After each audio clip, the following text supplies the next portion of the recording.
আজকে আমরা রাশি বিজ্ঞান স্ট্যাটিস্টিক্স এটা করছি। রাশি বিজ্ঞান করতে যাওয়ার আগে কতগুলো আগে সংজ্ঞা পড়ে নেই। যেমন চলরাশি। চলরাশি ব্যাপারটা কিরকম, যে রাশির মান কোনো পরীক্ষার মধ্য দিয়ে নির্ণয় করা যায়,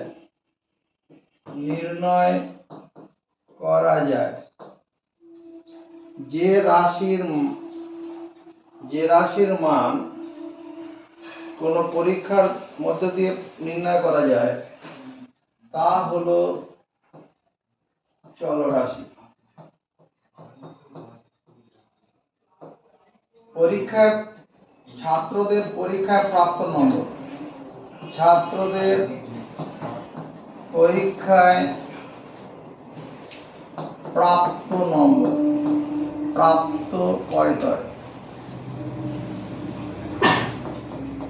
প্রাপ্ত নম্বর, ছাত্রদের পরীক্ষায় প্রাপ্ত নম্বর হলো চলরাশি। একটা ছেলে পরীক্ষায় কেমন জ্ঞান অর্জন করেছে, কোনো একটা সাবজেক্টে কতটুকু শিখেছে, সেটা পরিমাপ করার জন্য কি মানে ওই নম্বরটা দিয়ে সেটা তার শেখার মানটা পরিমাপ করা যাবে। যে রাশিকে নম্বরটা পরিমাপ করা যায় কি করে, পরীক্ষার মধ্যে দিয়ে। একটা পরীক্ষা না হলেও তাদের নম্বর বেরিয়ে আসবে। এটা কি চলরাশি, যে রাশির মান কোনো পরীক্ষার মধ্য দিয়ে নির্ণয় করা যায়।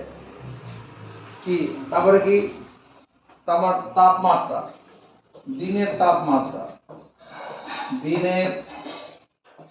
তাপমাত্রা হলো চলরাশি। দিনের তাপমাত্রাটা হলো চলরাশি। এটাও কি থার্মোমিটার দিয়ে মাপা যায়। তাপমাত্রা হলো চলরাশি। তারপরে ধরো শ্রমিকদের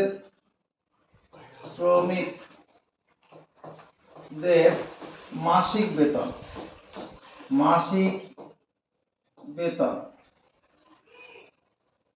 শ্রমিকদের মাসিক বেতন হলো চলরাশি। এগুলো সব কি করা যায়, পরীক্ষার মধ্য দিয়ে নির্ণয় করা যায়। শ্রমিকদের মাসিক বেতন চলরাশি। এবার এই যে চলরাশি এটা পড়ছি, চলরাশি দু রকমের আছে। একটা হচ্ছে সন্তত চলরাশি,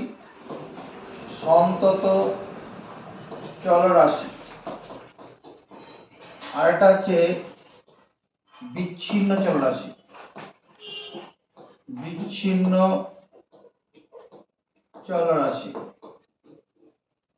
সন্তত চলরাশি আর বিচ্ছিন্ন। সন্তত চলরাশি কি, যে চলরাশির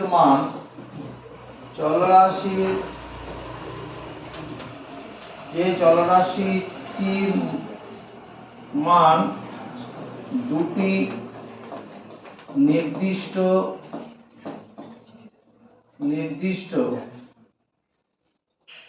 মানের মধ্যবর্তী যে কোনো মান গ্রহণ করতে পারে। যে চলরাশিটির মান দুটি নির্দিষ্ট মানের মধ্যবর্তী যে কোনো মান গ্রহণ করতে পারে তা হলো সন্তত চলরাশি, যার ইংরেজি হচ্ছে continuous variable, CONTINUOUS, continuous variable. যে চলরাশিটি মান কি করতে পারে, দুটি চলরাশির মধ্যবর্তী যে কোনো মান নিতে পারে। যেমন ধরো কোনো দিনের তাপমাত্রা, কোনো দিনের তাপমাত্রা কোনো দিনের তাপমাত্রা হলো সন্তত চলরাশি।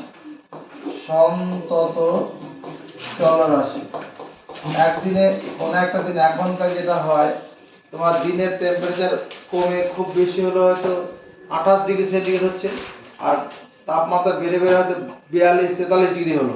তাহলে 28 ডিগ্রি থেকে 43 ডিগ্রি কি হঠাৎ করে হয়ে যায়? আর 28 থেকে 29 হয় না, 28 থেকে প্রথমে 28.1 হয়, 28.2 হয়, 28.3 হয়, মানে 28.1 হবে, মানে সব মানই নেবে। আমরা সেটা আমাদের হিসাবের মধ্যে আমরা ধরি না, কিন্তু হঠাৎ করে যেমন সময়টাও সন্তত চলরাশি, দুটো নির্দিষ্ট মানের মধ্যবর্তী যে কোনো মান নিতে পারে।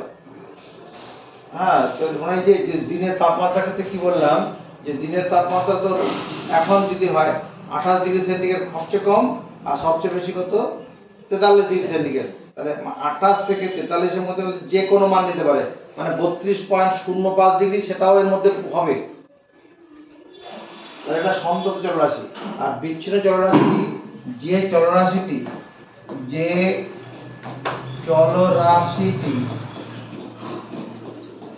চলরাশিটির মান দুটি বিশেষ মানের মধ্যে কতগুলি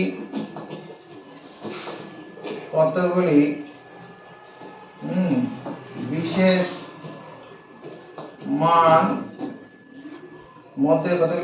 মান গ্রহণ করে থাকে, তা হলো এই বিচ্ছিন্ন চলরাশি। এই বিচ্ছিন্ন চলরাশি আমরা কি বলবো? পরীক্ষায় প্রাপ্ত নম্বর। পরীক্ষায় প্রাপ্ত নম্বর হলো বিচ্ছিন্ন চলরাশি।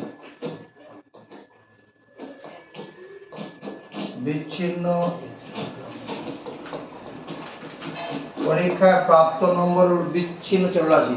যেমন ধরো একটা অঙ্ক পরীক্ষা হয়েছে তোমার 45-এর মধ্যে হলো না 40-এর মধ্যে হলো, ফার্স্ট ইউনিট পরীক্ষা 40-এর মধ্যে পরীক্ষাটা হলো, 0 থেকে 40-এর মধ্যে কতগুলো বিশেষ মান ছেলেরা পেয়েছে। কেউ 0 পেয়েছে, কেউ 5 পেয়েছে, কেউ 8 পেয়েছে, কেউ 19 পেয়েছে, কেউ 32 পেয়েছে, এইরকম তো হয়েছে। এমন কি হয়েছে 19.2 কেউ পেয়েছে, এরকম তো হয়নি। মানে এখানে পরীক্ষা প্রাপ্ত নম্বরটা কি বিচ্ছিন্ন চলরাশি।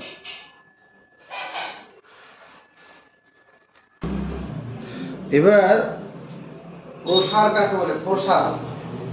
প্রসার বলে একটা কথা আছে, যার ইংলিশ হচ্ছে রেঞ্জ, RANG, রেঞ্জ।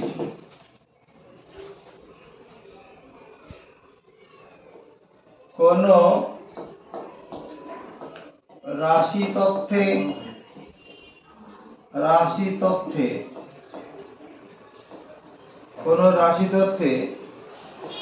চলের সর্বোচ্চ ও সর্বনিম্ন মানের অন্তরফলকে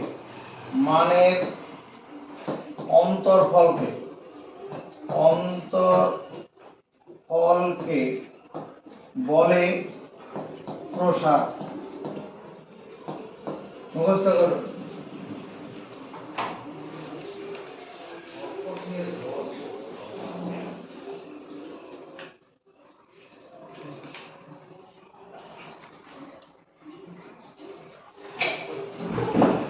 কি লিখলাম? কোন রাশি তথ্যে চলের সর্বোচ্চ ও সর্বনিম্ন মানের অন্তরফলকে বলে প্রসার। পরীক্ষায় প্রাপ্ত নম্বরটা হচ্ছে চলরাশি। এবার পরীক্ষায় প্রাপ্ত নম্বরের একটা তথ্য দেওয়া হলো, ক্লাস 9-এর ছেলেদের পরীক্ষা প্রাপ্ত নম্বর যদি 52টা ছেলে আছে, 52টা ছেলের নম্বরটা একটা কালেকশন দেওয়া হলো, তাহলে ওদের মধ্যে সবচেয়ে বেশি নম্বর যেটা আছে আর সবচেয়ে কম নম্বর যেটা, তার যে বিয়োগফল সেটাই কি হবে? প্রসার। ধরা যাক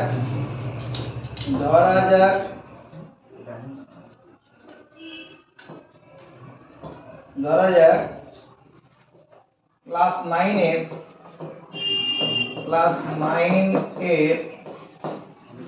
ফার্স্ট সামেটিভ পরীক্ষায় FIR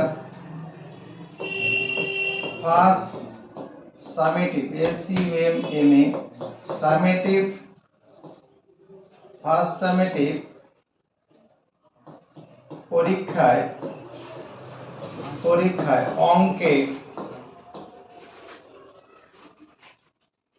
52 জন ছাত্র ছাত্রীর প্রাপ্ত নম্বর, কিরকম? ধর 40-এর মধ্যে পরীক্ষাটা হয়েছিল, 30 পেয়েছে কেউ, 12 পেয়েছে, কেউ 23 পেয়েছে, কেউ 40-এ 40 পেয়ে গেল, কেউ 3 পেল, কেউ 6 পেয়েছে, এরকম সব চলছে। আর লাস্ট মনে করো 20 পেয়েছে। এরা 52 নম্বর আছে। এখানে সবচেয়ে কম নম্বর দেখা যাচ্ছে কি মাইনাস, আর মনে করো 3-এর কম নেই, আর সবচেয়ে বেশি কত? 40 আছে। তাহলে এখানে প্রসারটা কি হবে? প্রসার তোমার 40 মাইনাস 3 সমান 60, এটা প্রসার।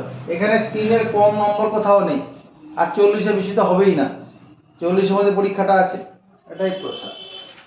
এবার কি হয়, পরিসংখ্যা বলে একটা কথা আছে। পরিসংখ্যা হচ্ছে ফ্রিকোয়েন্সি।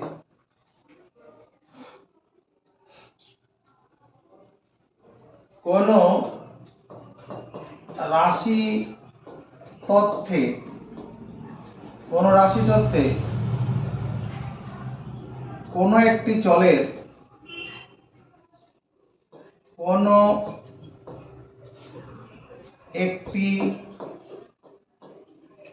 চলের মান যতবার থাকে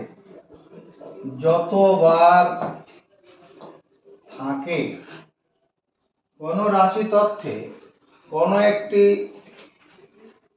চলের মান যতবার থাকে তা হলো ওই তথ্যটির পরিসংখ্যা।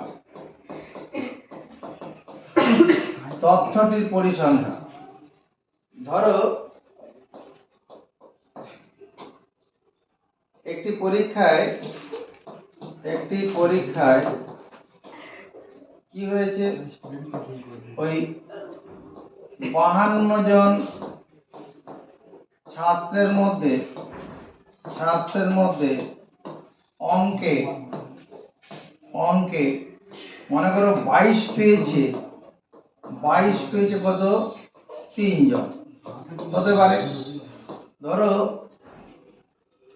27 পেয়েছে 5 জন, 18 পেয়েছে 9 জন, তাহলে এখানে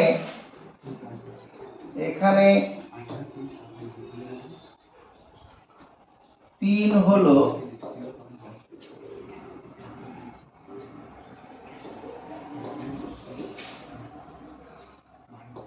22 নম্বরটির পরিসংখ্যা।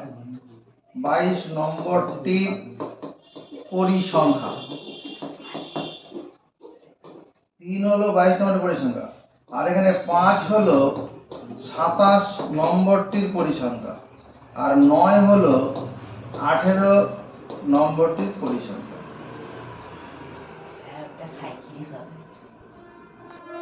এখানে 40 থেকে 3 বিয়োগ করে আমরা 37 37 হবে। 40 থেকে 3 বিয়োগ করলে 37 হয়। এখানে একটু কথাটা গন্ডগোল হচ্ছে। দেখো, কোন রাশি তথ্যে কোন একটি চলের, চল তো চলরাশিতে একটাই, এখানে কথাটা ঠিক হবে না। কোন রাশি তথ্যে চলের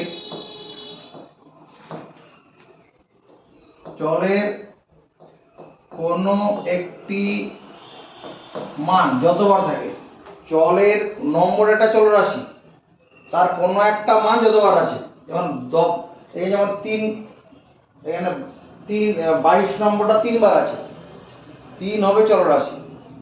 এই কথাটা এখানে ঠিক হবে।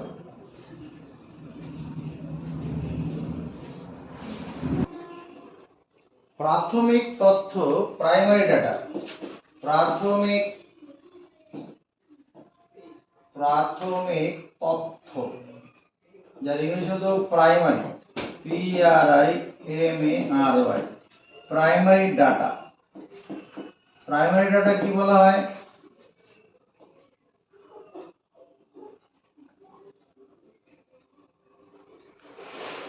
কোন অনুসন্ধান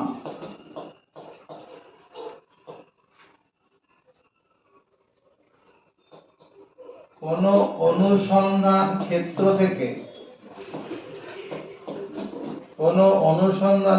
থেকে কোন ব্যক্তি যদি সরাসরি তথ্য সংগ্রহ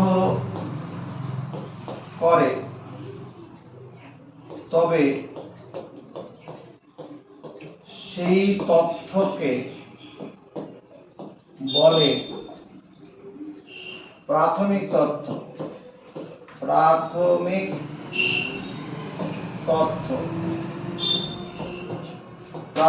তথ্য কি বলছি? কোন অনুসন্ধান ক্ষেত্র থেকে, অনুসন্ধান ক্ষেত্র কিরকম? হেডমাস্টার মশাইয়ের মনে হলো যে এবার স্কুলের ছেলেদের 9-এর কেমন নম্বর হয়েছে দেখি, 9-এ কেমন নম্বর হয়েছে, তখন কি করলো, সরাসরি ক্লাসে চলে গেল, বা ওনার হেডমাস্টার অন্য কাউকে পাঠালো, যাও তো দেখো 9-এর ছেলেটা কিরকম নম্বর পেয়েছে। সবার নম্বর পরপর রোল নম্বর অনুসারে কালেকশন করলো। অনুসন্ধান ক্ষেত্র যে ক্লাসটা, শ্রেণীটা হচ্ছে অনুসন্ধান ক্ষেত্র, সেখান থেকে নম্বরগুলো কালেকশন করলো। তা কালেকশন করে যে নম্বরটা পাওয়া গেল সেটা হচ্ছে প্রাইমারি তথ্য। অথবা কোন একটা পাড়ার মধ্যে, কোন একটা ওয়ার্ড, শহরাঞ্চলে ওয়ার্ড, গ্রামে সেটাকে পাড়া বলে, কোন একটা পাড়ার মধ্যে 0 থেকে বা 1 বছর বয়স থেকে, 1 বছর না, মানে সদ্য জন্ম হয়েছে এরকম বয়স থেকে, একদিন বয়স থেকে শুরু করে 10 বছর পর্যন্ত কতগুলো ছেলে মেয়ে আছে ওই পাড়াটার মধ্যে, সেটার একটা তথ্য সংগ্রহ করা চিন্তা করা হলো। তাহলে প্রতি ডোর টু ডোর লোক পাঠানো হবে, যে ব্যক্তি যাবে প্রতি দরজায় যাবে, জিজ্ঞাসা করবে কজন ছোট ছেলে আছে কি নেই। পরপর যদি একটা পাড়ার মধ্যে যদি 200টা বাড়ি থাকে, তা 200টা বাড়ি থেকে ছেলে মেয়ের তথ্য সংগ্রহ করা হলো। যে তথ্যটা হলো সেটা হচ্ছে কাঁচা তথ্য, প্রাইমারি তথ্য, প্রাথমিক তথ্য। সেটা হচ্ছে কোনো অনুসন্ধান ক্ষেত্র থেকে, ওই পাড়াটা হচ্ছে একটা অনুসন্ধান ক্ষেত্র, শ্রেণী কক্ষটা একটা অনুসন্ধান ক্ষেত্র। ওখান থেকে যদি কোনো ব্যক্তি যদি সরাসরি তথ্য সংগ্রহ করে, সেটা হচ্ছে প্রাইমারি তথ্য বা প্রাথমিক তথ্য। এবার সেকেন্ডারি মানে গৌণ তথ্য কোনটা? গৌণ তথ্য হচ্ছে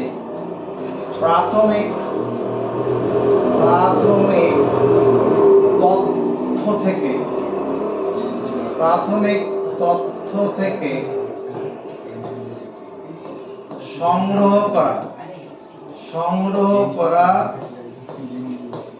তথ্য হলো কি? গৌণ তথ্য।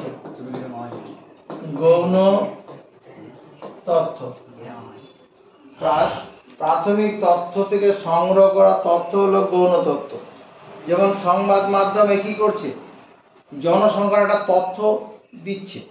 কোনো সংবাদ মাধ্যম জনসংখ্যার তথ্য দিল, এই সংবাদ মাধ্যম কি নিজে গিয়ে পাড়ায় গ্রাম বাড়ি গিয়ে তথ্য সংগ্রহ করেছিল? করেনি। সরকারি তরফ থেকে তথ্য সংগ্রহ করা হয়েছিল, সরকারি তরফ থেকে তথ্য সংগ্রহ করে সেটা প্রাথমিক তথ্য। তারপর সংবাদ মাধ্যম গিয়ে সরকারি দপ্তর থেকে ওই আবার যে কতগুলো চাকরিজীবী লোক আছে, কতজন কৃষক আছে, কতজন মানে এই সেই শহরের বাইরে কাজ করতে গেছে, এরকম যে তথ্য সংগ্রহ করে সেগুলো কি গৌণ তথ্য হবে। তাহলে গৌণ তথ্য প্রাথমিক তথ্য থেকে সংগ্রহ করা তথ্য হলো গৌণ তথ্য। উদাহরণ কি, ধরো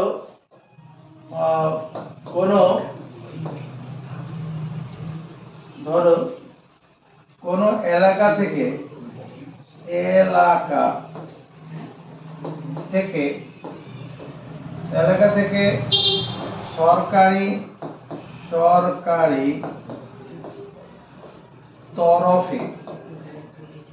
সরকারি তরফে কি করা হয়েছে, এলাকার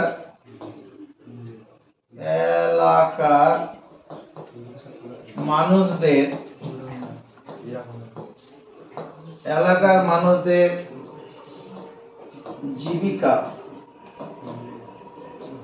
জীবিকার মাধ্যম সংগ্রহ করেছে। মানে কতজন চাকরি করে, কতজন চাষবাস করে, হ্যাঁ, কতজন কলকারখানায় কাজ করে, এরকম তথ্য সংগ্রহ করেছে। এই তথ্যটা কি, এই তথ্য হলো প্রাইমারি তথ্য।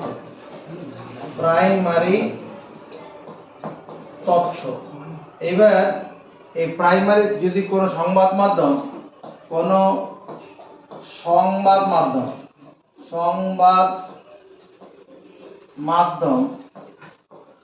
যদি কি করতো, প্রাথমিক তথ্য থেকে তথ্য সংগ্রহ করে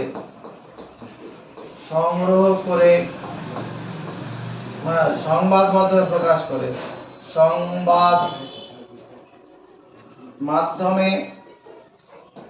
মাধ্যমে প্রকাশ করে, তা হবে গৌণ তথ্য।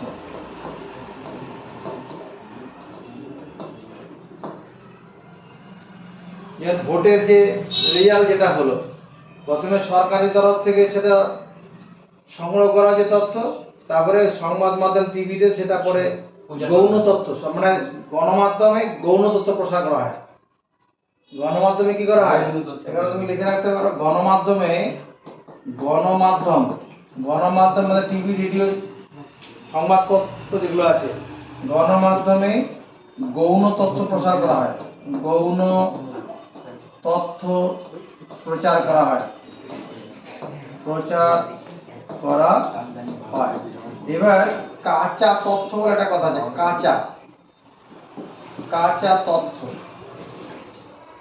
কাঁচা তথ্য হচ্ছে কি, কোন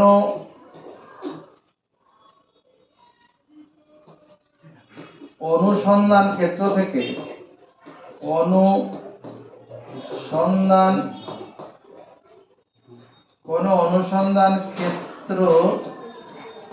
থেকে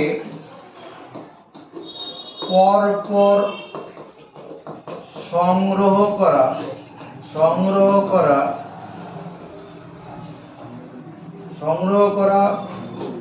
তথ্য হলো কাঁচা তথ্য। কোন অনুসন্ধান ক্ষেত্র থেকে পরপর সংগ্রহ করা তথ্য। প্রতি দরজায় যাওয়া হলো, শিশু সংখ্যা জানতে চাওয়া হয়েছে, আপনি 1 নম্বর বাড়িতে যাওয়া হলো, কজন ছেলে মেয়ে আছে, বলে 2 জন আছে, একদিন থেকে 10 বছরের মধ্যে। 2 নম্বর বাড়িতে যাওয়া হলো, কোনো ছেলে মেয়ে নেই। 3 নম্বর বাড়িতে যাওয়া হলো, 4 জন ছেলে আছে। 5 নম্বর বাড়িতে যাওয়া হলো, বললো 2 জন আছে। 6 নম্বর বাড়িতে বলে 1 জন আছে। 7 নম্বর বাড়িতে না, ছেলে পেলে নেই। এরকমভাবে হ্যাপাজার যে সংগ্রহটা থাকবে সেটা কি, কাঁচা তথ্য। আর যদি এই কাঁচা তথ্যগুলো কি করা হয়, মানের ঊর্ধ্বক্রমে বা অধক্রমে সাজানো থাকে, সেটা হবে বিন্যস্ত তথ্য। বিন্যস্ত তথ্য কি হবে,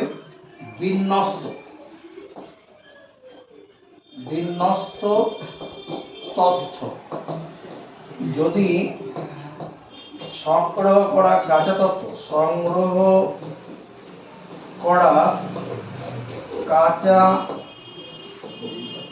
তথ্য হয় মানের ঊর্ধ্বক্রমে বা অধক্রমে সাজানো থাকলে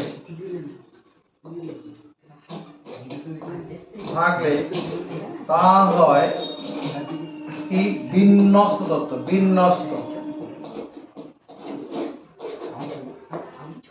ক্লাসে মনে কর 52টা ছেলের অঙ্কে প্রাপ্ত নম্বর কি করা হলো, কম থেকে বেশি সাজানো হলো।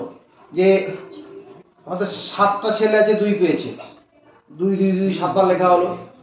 তারপরে 5 পেয়েছে 2 জন, 2 বার 5 লেখা হলো। তারপরে মনে কর 10 পেয়েছে 3 জন, তাহলে 10 3 বার লেখা হলো। হ্যাঁ, 18 পেয়েছে 7 জন, তাহলে 18 7 বার লেখা হলো। এরকম ভাবে যে তথ্যটা হবে সেটা কি বিন্যস্ত তথ্য।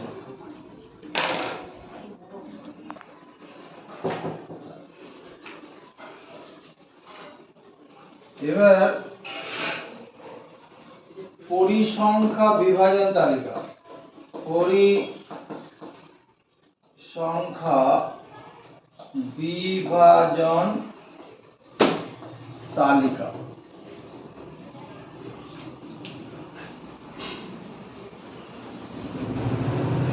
তোমার যদি সংগ্রহ করা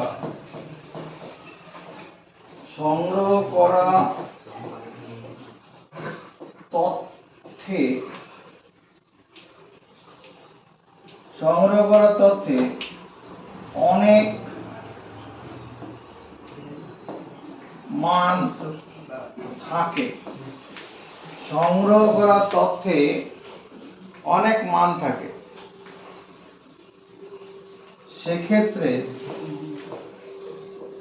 সেক্ষেত্রে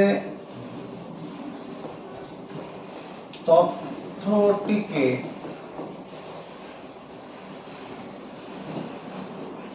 ট্যালি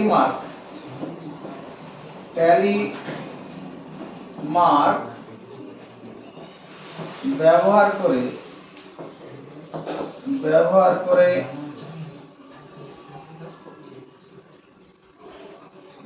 করে একটি তালিকার মাধ্যমে কি করা যাবে, সংক্ষিপ্ত ও বিন্যস্ত আকারে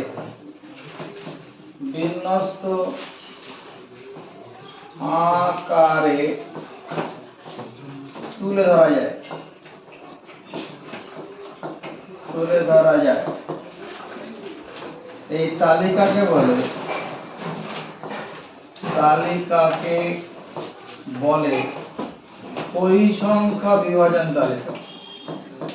পরিসংখ্যা বিভাজন তালিকা কি বললাম, সংগ্রহ করা তথ্যে অনেক মান থাকে। যদি সংগ্রহ করা তথ্যে অনেক মান থাকে সেক্ষেত্রে তথ্যগুলিকে ট্যালি মার্ক ব্যবহার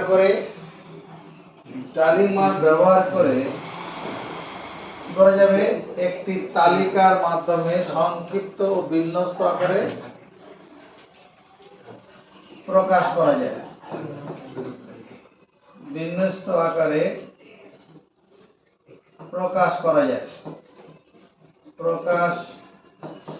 যায়।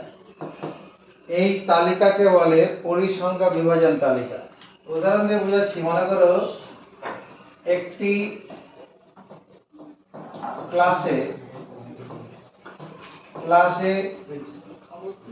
10-এর মধ্যে প্রাপ্ত 12 জন ছাত্রের ছাত্রের নম্বর কিরকম আছে, 10-এর মধ্যে 12 জন ছাত্র নম্বর পেয়েছে, মনে করো একজন 7 পেয়েছে, 6 পেয়েছে, 3 পেয়েছে, 9 পেয়েছে, 5 পেয়েছে, আবার 6 পেয়েছে, 9 পেয়েছে, 8 পেয়েছে, 3 পেয়েছে। কজন হলো? 1 2 3 4 5 6 7 8 9। 1 2 3 4 5 6 7 8 9, 9 জন হবে, আরো 3 জন। আর মনে করো 5 পেয়েছে, পরপর 2 জন, 11, আর একটা যে 10। এই যে নম্বরের কালেকশনটা হলো, এটাকে আমরা অন্য একটা তালিকার মাধ্যমে তুলে ধরতে পারবো। এখানে সবচেয়ে কম না প্রাপ্ত নম্বর,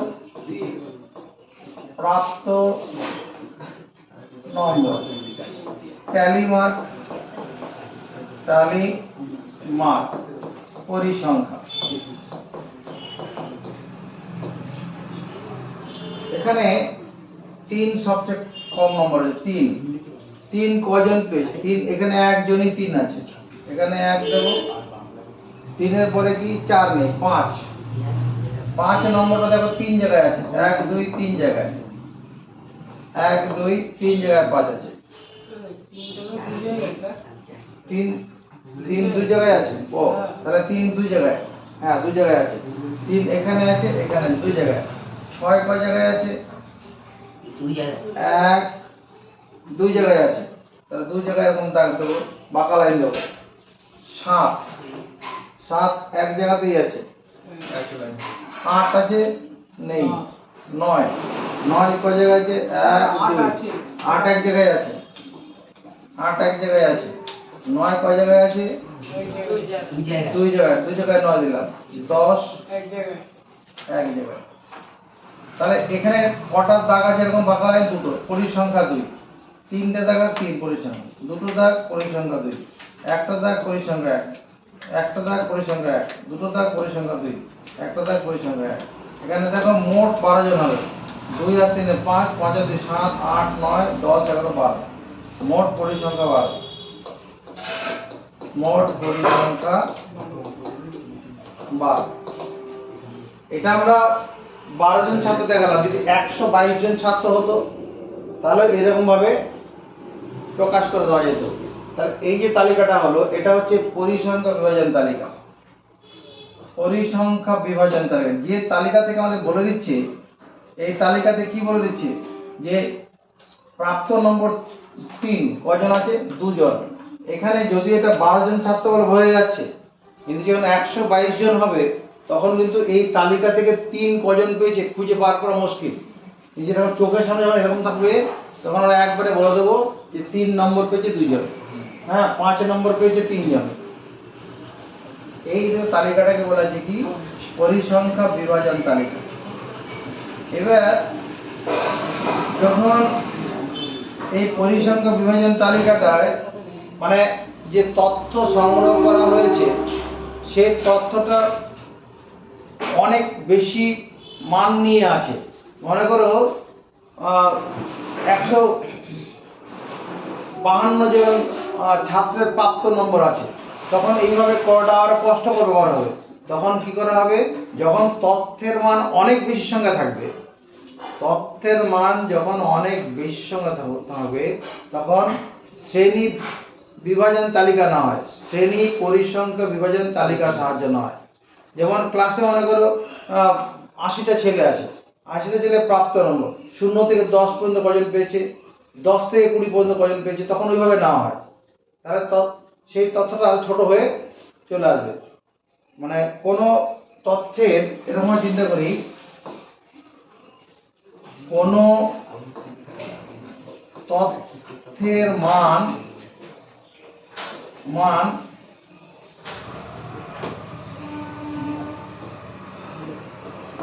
সংক্ষিপ্ত আকারে প্রকাশ করতে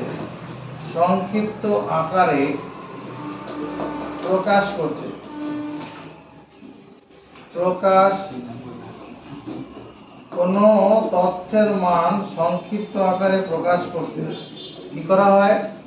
তোমার শ্রেণী পরিসংখ্যা শ্রেণী শ্রেণী পরিসংখ্যা বিভাজন তালিকার সাহায্য নয়, বিভাজন তালিকার সাহায্য নয়। শ্রেণী পরিসংখ্যা শ্রেণী মানে কি, ধরো পরীক্ষা প্রাপ্ত নম্বর 0 থেকে 10, 10 থেকে 20 এরকম আর কি, তারপরে 20 থেকে 30 এরকম শ্রেণীর সাহায্য নেওয়া হয়। তাতে অনেক বেশি মানগুলোকে সংক্ষেপে অল্প জায়গায় তুলে ধরা যায়।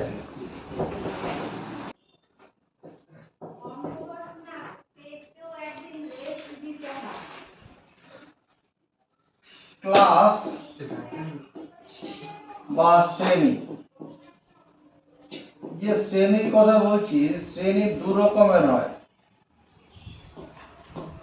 একটা হচ্ছে তোমার বহির্ভুক্ত শ্রেণী, বহির্ভুক্ত শ্রেণী, এটা হচ্ছে exclusive class boundary. Exclusive class boundary ব্যাপারটা কিরকম, ধরো 0 থেকে 10, 10 থেকে 20, 20 থেকে 30, 30 থেকে 40, এই যে বাউন্ডারিটা হলো, এটা কি এক্সক্লুসিভ ক্লাস বাউন্ডারি। এই 0 থেকে 10 শ্রেণীটিতে 10 মানটি এই শ্রেণীতে থাকবে না। 0 থেকে 10 শ্রেণীতে 10 মানটা এই শ্রেণীতে থাকবে না। কোথায় থাকবে? 10 মানটি পরবর্তী শ্রেণী অর্থাৎ 10 থেকে 20 শ্রেণীতে থাকবে।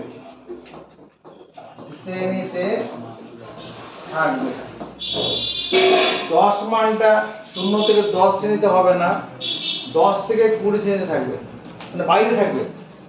এই জন্য এটা বহির্ভুক্ত। আর অন্তর্ভুক্ত কি? অন্তর্ভুক্ত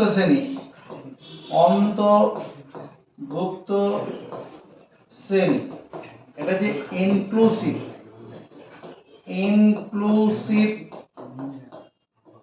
ক্লাস লিমিট, ইনক্লুসিভ ক্লাস অন্তর্ভুক্ত শ্রেণী, এখানে বহির্ভুক্ত শ্রেণী। ইনক্লুসিভ ক্লাস মানে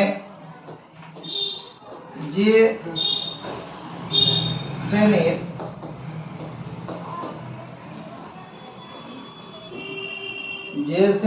প্রান্তীয়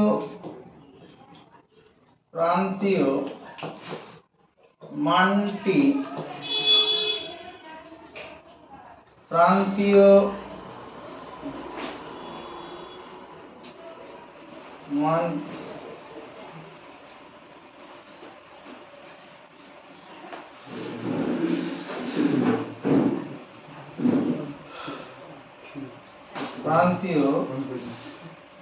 যে শ্রেণীর কি হবে,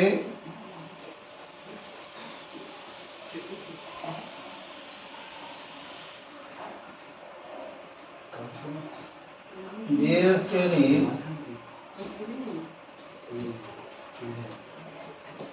মধ্যবর্তী, যে শ্রেণীর মানে এখানে কি লিখলাম,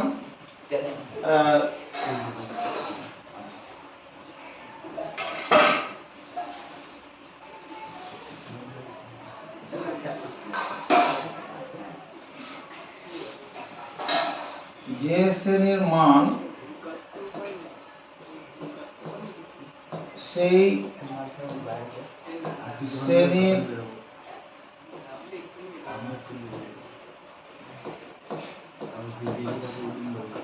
মধ্যে ধরা হয়। ধরা হয় তা হলো অন্তর্ভুক্ত শ্রেণী। অন্তর্ভুক্ত শ্রেণী অন্তর্ভুক্ত শ্রেণী ধরো 0 থেকে 9, 10 থেকে 19, 20 থেকে 29, 30 থেকে 39 হলো অন্তর্ভুক্ত শ্রেণী। অন্তর্ভুক্ত শ্রেণী। একটা ছেলে পরীক্ষায় 9 নম্বর পেয়েছে। 0 থেকে 9 শ্রেণীতে 9 মানটি থাকবে। থাকবে না আছে? থাকবে, ঠিক আছে। 0 থেকে 9 শ্রেণীতে 9, কিন্তু এখানে 0 থেকে 10 শ্রেণীতে 10 মানটা নেই। এটা যে বহির্ভুক্ত, বাইরে আর অন্তর্ভুক্ত ভেতরে। এবার বহির্ভুক্ত শ্রেণীর কোন বহির্ভুক্ত শ্রেণীর কোন শ্রেণীর প্রান্তীয়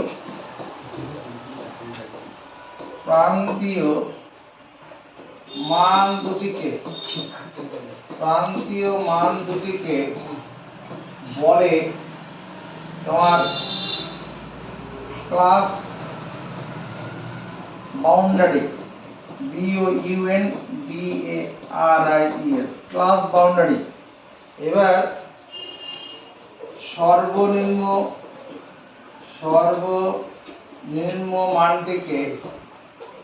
মানটিকে বলে তোমার নিম্ন শ্রেণী সীমানা। নিম্ন শ্রেণী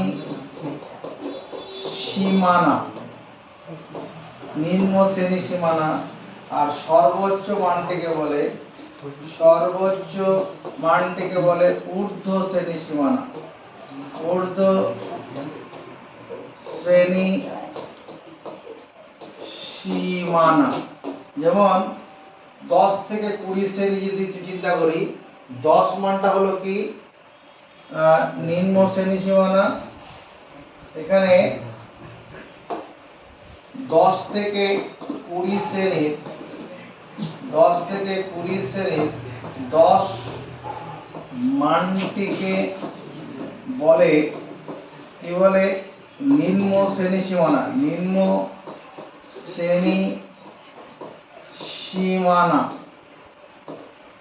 আর 20 মানটিকে বলে ঊর্ধ্ব শ্রেণী সীমানা। ঊর্ধ্ব শ্রেণী সীমানা। এখানে শ্রেণী দৈর্ঘ্য বলে একটা কথা আছে। শ্রেণী দৈর্ঘ্য ব্যাপারটা কি হবে? ঊর্ধ্ব শ্রেণী সীমানা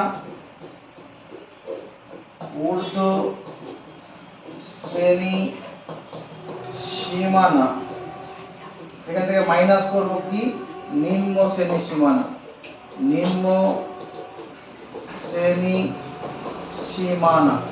ঊর্ধ্ব শ্রেণী সীমানা থেকে নিম্ন শ্রেণী সীমানার বিয়োগফলটাই হচ্ছে কি শ্রেণী দৈর্ঘ্য। যেমন এখানে প্রত্যেকটা শ্রেণীর শ্রেণী দৈর্ঘ্য 10 আছে। 0 থেকে 10 শ্রেণীর শ্রেণী দৈর্ঘ্য 10, 10 থেকে 20 শ্রেণীর শ্রেণী দৈর্ঘ্য 10, সবার শ্রেণী দৈর্ঘ্য 10। কারণ ঊর্ধ্ব শ্রেণী সীমানা মাইনাস নিম্ন শ্রেণী সীমানা হচ্ছে শ্রেণী দৈর্ঘ্য। আর এই দিকটা চলে আসি, এটা 0 থেকে 9 শ্রেণী 9 মানটা এই শ্রেণী থাকে অন্তর্ভুক্ত শ্রেণী। কোন অন্তর্ভুক্ত শ্রেণীর প্রান্তীয় মান দুটিকে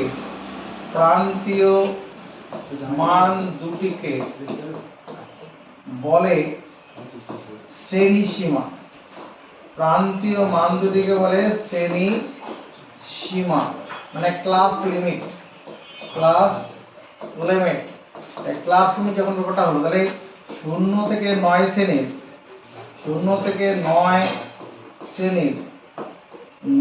0কে বলে নিম্ন শ্রেণী সীমা, আর 9কে বলে 9 কে বলে ঊর্ধ্ব শ্রেণী সীমা, ঊর্ধ্ব শ্রেণী সীমা। 9 কে বলা আছে কি ঊর্ধ্ব শ্রেণী। আবার যদি আমি এটা ধরতাম 20 থেকে 29 ধরতাম, তাহলে 20টা হলো নিম্ন শ্রেণী সীমা আর 29টা হবে ঊর্ধ্ব শ্রেণী সীমা। যদি আমরা এরকম ধরতাম 20 থেকে 29 শ্রেণী, 20 থেকে 29 শ্রেণীর 20 হলো নিম্ন শ্রেণী সীমা, নিম্ন শ্রেণী সীমা সীমা এবং 29 হলো 29 হলো ঊর্ধ্ব শ্রেণী সীমা, ঊর্ধ্ব শ্রেণী সীমা।